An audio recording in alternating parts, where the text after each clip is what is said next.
Hello mga kapunisang Pinay. So ngayon is andito ako sa Siargao. So nagpunta tayo dito para maghanap ng AFAM. Pupuntahan natin yung mga magagandang beaches nila, magagandang resorts, magagandang islands.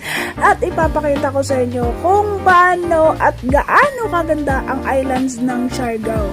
So actually lahat ng mga tao nandito is mga pogi.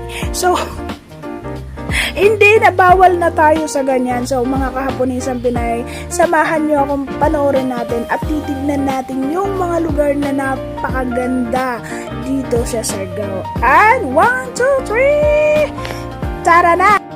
So eto yung resorts nila na napuntahan ko.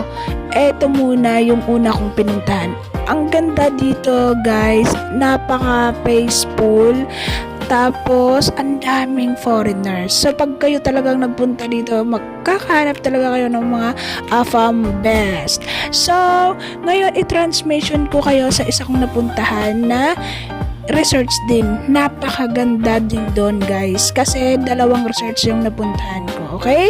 So, transmission tayo. 3, 2, 1. Eto na! So, eto naman yung tinatawag nilang Aguila Resorts. Napakaganda dito guys. At saka mura lang din yung entrance nila dito. Napakaganda dito pag dito nyo dinala yung family nyo, barkada nyo, jowa nyo, asawa nyo, at especially talaga na magandang dalhin dito is family.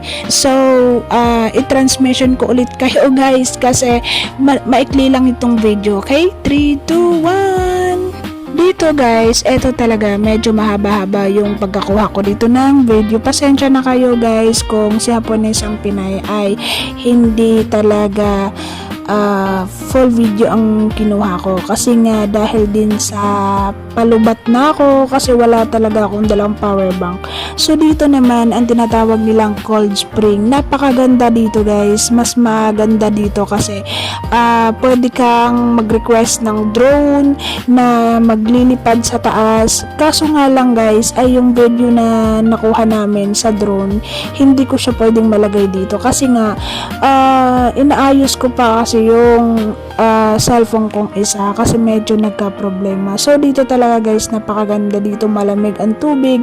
Dito din yung daanan papunta sa pinakamaganda na tinatawag nilang Cold Spring.